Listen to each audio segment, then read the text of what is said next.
عليكم ورحمة الله وبركاته. سبحان الله وبحمده، سبحان الله العظيم.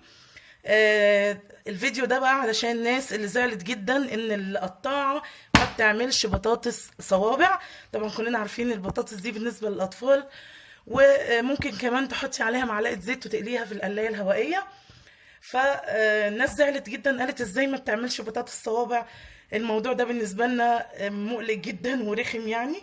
فأنا بقى جبت البطاطس كده، هي كانت كبيرة شوية فقطعتها 2. انتي بقى تاخدي الشريحة اللي انتي عايزة سمك البطاطساية يكون فيها، سمك الصباع يعني من هنا خلاص. وكل اللي هنعمله بين الشفرتين دول اهو، هتحطي الشريحة بتاعتك بالشكل ده كده. هتحطي بس الشريحة بالشكل ده. اهم حاجة ان الشريحة بتاعتك وانتي بتحطيها ما تكونش يعني ماسكة الناحيتين. خلاص ادي نزلت.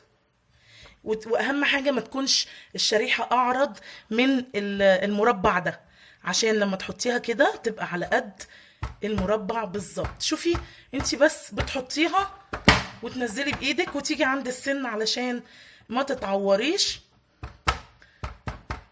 دي انا ضغطت عليها شوية علشان ما تتعوريش. تنزلي بباقي البطاطس بتاعتك بالشكل ده اهو.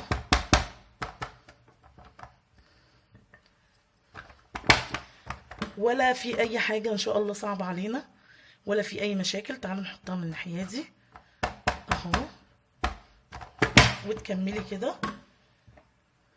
تاني عشان الفكرة توصل. ان شاء الله هطلع لكم احلى صوابع بطاطس دلوقتي. دي اللي اتقطعت مننا، مش حاجة هتبوظ اهو. شوفوا قد ايه بتنزل بسرعة، وان شاء الله هوريها لكم دلوقتي. احلى صوابع بطاطس اتعملت زي الفل. ودينا شفنا بسرعة ازاي، ونفس تقطيعة البومفريت اللي بنشتريها اهي. تجنن وجميلة، ولا تزعلي معانا ان شاء الله. مفيش حاجة صعبة، مفيش حاجة ان شاء الله تخوفك. والقطاعة بتقطع بطاطس. اللي سألوني نلاقيها فين في مصر، هتلاقيها في في السوبر ماركت الكبير، هتلاقيها في سوقكم. بس اوعي تجيبي الرخيصة، ما تجيبيش اللي سعرها قليل، لان اللي سعرها قليل بتكون تقليد. فخدي بالك من الموضوع ده. هي اسمها اوربت. اخواتنا حبايبنا ربنا يبارك لهم عرفوا الحروف العجيبة دي. انتوا عارفين بقى انا بحب الخط المستقيم، ما بعرفش اقرا الحاجات المعوجة دي. ان شاء الله تلاقيها باسم اوربت. واخر شريحة بقى، انا عارفة انكم مستمتعين. بقالي يومين عايزة اعمل لكم الفيديو ده بس مشغولة. ان شاء الله نعمل لكم سلسلة العزال، اللي هو نقل الحاجة من شقة لشقة بطريقة سهلة جدا. وهتحبي العزال بالشكل ان شاء الله اللي هقدمه لك. مش هتتعبي جدا خالص، لا في لم الحاجة ولا في رصها. وكمان لو كنت عروسة، في افكار حلوة قوي هتفيدك وانتي بتنقلي حاجتك علشان تترصلك هناك في شقتك بإذن الله.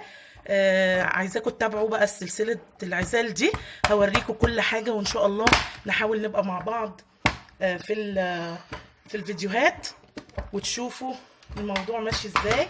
انا عملت بطاطسيتين اهو، ولسه باقي كمان بطريقة سهلة وسريعة. ان شاء الله بإذن الله الفيديو يعجبك. وصلوا على سيدنا محمد وعلى آل سيدنا محمد وعلى أصحاب سيدنا محمد، ومع ألف سلامة.